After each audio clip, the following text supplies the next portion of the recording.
ne viendront qu'à ta lumière, pas à toi. Si tu ne portes rien qui ait de la valeur, personne ne te cherchera. Les gentils ne viennent pas à toi, ils viennent à ta lumière. Laisse-moi te dire pourquoi tu es seul.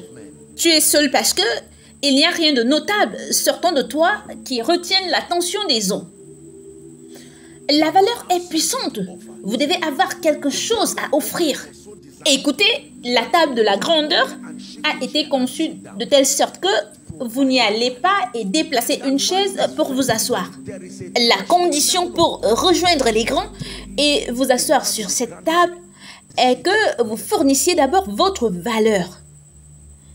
Et là, cette valeur est vérifiée.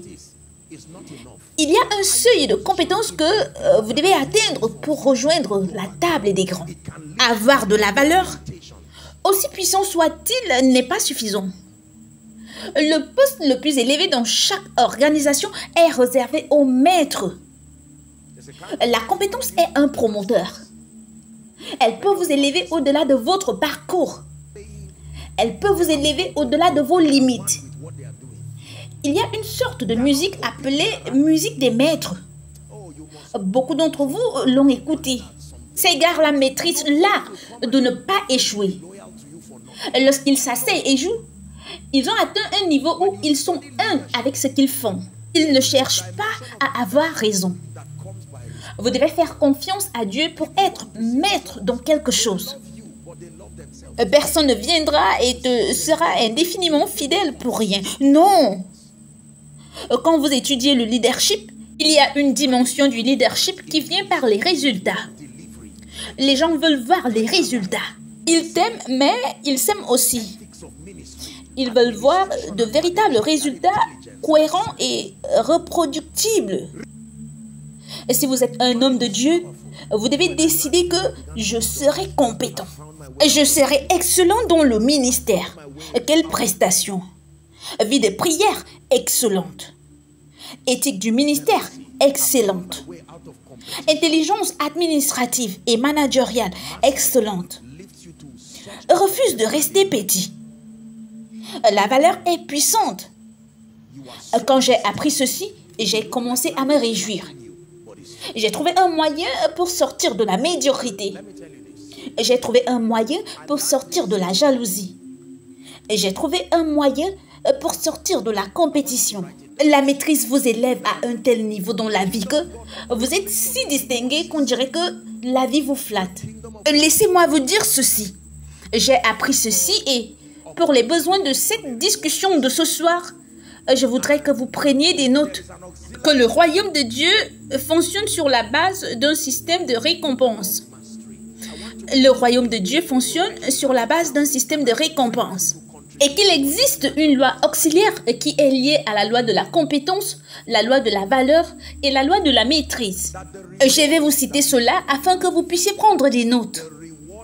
Et je prie que ceci contribue à votre élévation et à votre ascension. Êtes-vous prêts? Que la récompense que nous avons dans la vie est directement proportionnelle à 3 choses. Numéro 1, le besoin ou la demande pour ce que vous faites. Votre récompense. Notre récompense dans la vie est directement proportionnelle au numéro 1. Le besoin ou la demande pour ce que nous faisons. Numéro 2, notre capacité ou notre compétence à faire ce que nous faisons.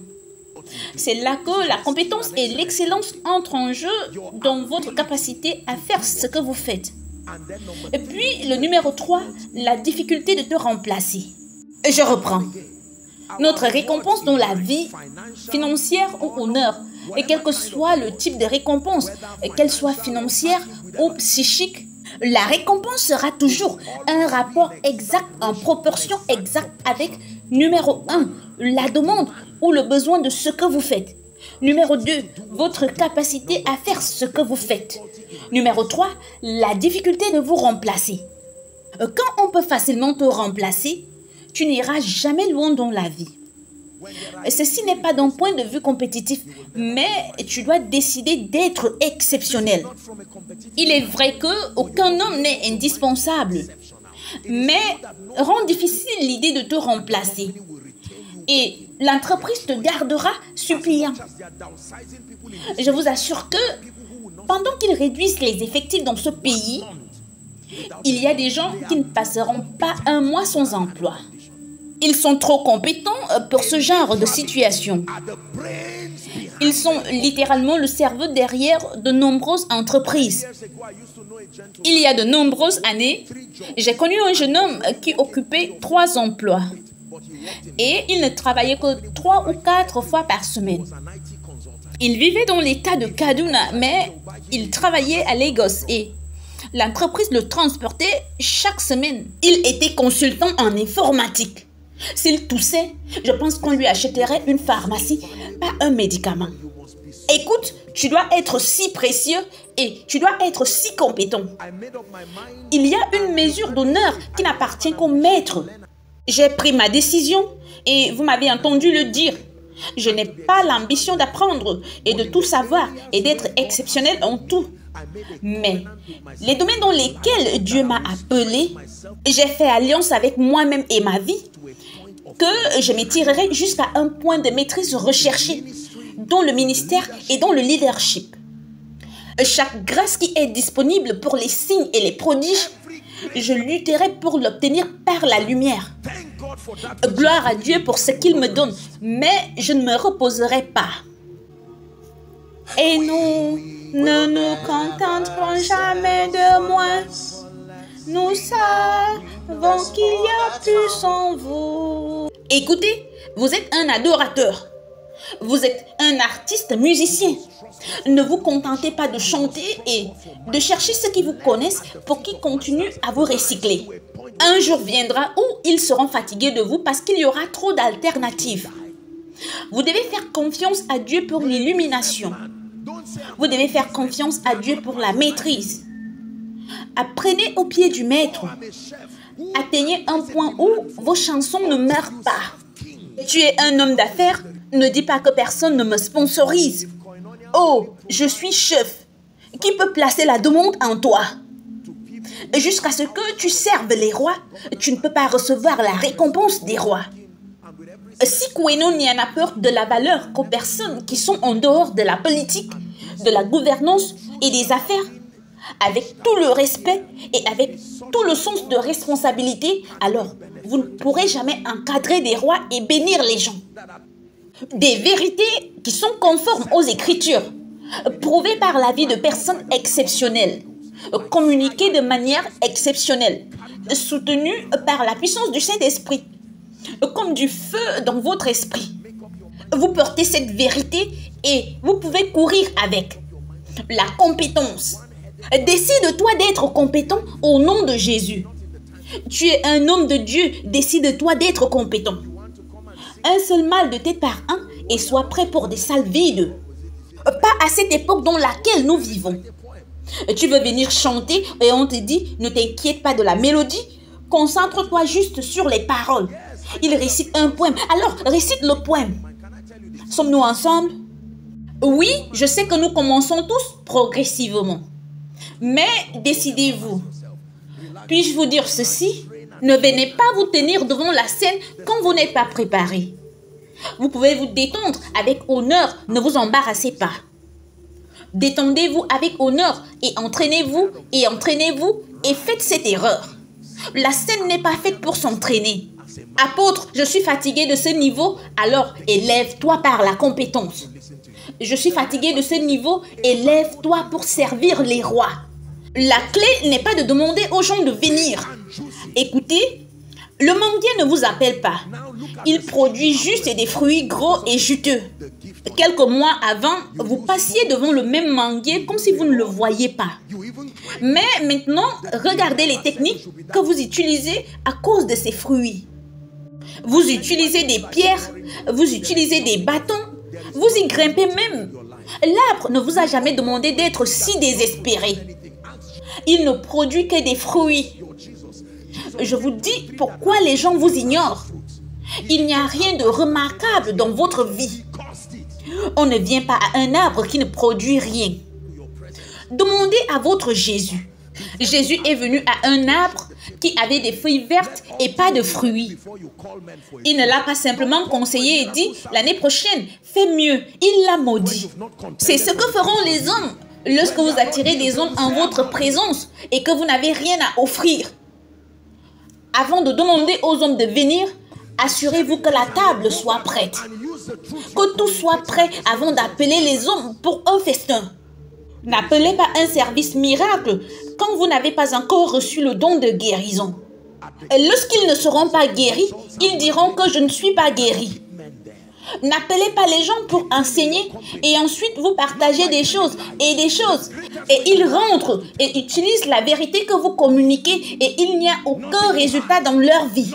Il n'y a personne qui laisse ce qui fonctionne à l'instance des résultats. Les résultats sont magnétiques. Ils peuvent garder les hommes là. Garder-les dans ton entreprise sans toutefois mentir. Le meilleur moyen d'accéder au marché est de dire la vérité. Vous n'avez pas peur quand il s'agit de la vérité. Rien à cacher, c'est la vérité. Si je vous dis que Dieu va vous guérir, croyez-le, il le fera. Et si je vous dis qu'il vous élèvera, croyez cela, il vous élèvera. Si je vous dis que Dieu est en train de changer votre niveau, parce que s'il ne l'a pas dit, je n'ai pas à le répéter. Tu n'as peur que lorsque tu parles en ton propre nom. Décidez-vous que vous allez être compétent. Croyants, ne portons pas de reproches sur le nom de Jésus. Retournons en arrière et faisons notre devoir. En musique, en affaires, en politique, en leadership. Acquiert la vérité et ne la vends pas. Alléluia. Chaque fois que je termine une réunion comme celle-ci, et quand je rentre chez moi sincèrement, peut-être que je peux juste me reposer un peu. Je me mets directement à mon travail. Pendant que je prêche ici en ce moment, j'ai mes propres devoirs. Et j'ai des choses que je fais. Je reviens directement d'une réunion à cet endroit.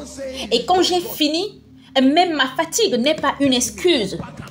Il y a une génération qui dépend de mes compétences. Il y a des gens en fauteuil roulant en ce moment qui dépendent de ma lutte pour ce pouvoir. C'est plus que ce que tu veux. Ne prophétise pas n'importe quoi. Tout ce que tu dis n'est pas correct. Ne dis pas que c'est juste Dieu qui me teste. Retourne faire tes devoirs. Tu t'appelles John? Non, je suis Israël. Tu as 2 enfants? Non, j'en ai 10. Et tu vis à Abuja? Non, je viens de l'extérieur de ce pays. Ah bah! Cette marge d'erreur est trop humaine. Tu ne peux pas blâmer Dieu pour ça. J'ai décidé que je ne me tiendrai jamais devant qui que ce soit dans cette vie et être intimidé jusqu'à la honte. Je serai mis au défi. Je serai provoqué jusqu'à piété. Mais je ne m'arrêterai jamais devant qui que ce soit. J'ai découvert que la différence entre vous et n'importe qui est, numéro 1, votre niveau d'illumination. Numéro 2, les relations qui surviennent à ce niveau d'éveil. Numéro 3, la grâce qui est à l'œuvre dans votre vie. C'est ce qui sépare les gens. Toute personne que vous admirez, c'est ce qui la sépare de vous.